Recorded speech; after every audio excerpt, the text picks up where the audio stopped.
নমস্কার বন্ধুরা, আমি পাখি, আমার রান্নাঘরে স্বাগত। তো আজকে আমাদের মেনু হচ্ছে নিরামিষ। তো মা করেছে ভাত, ভেন্ডি ভাজা, করলা ভাজা,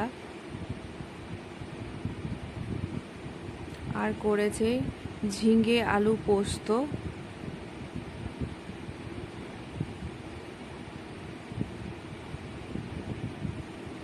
আর করেছে মুগের ডাল টমেটো দিয়ে।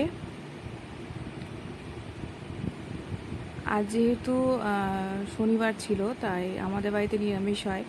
তো আর করেছে পনির আলু দিয়ে,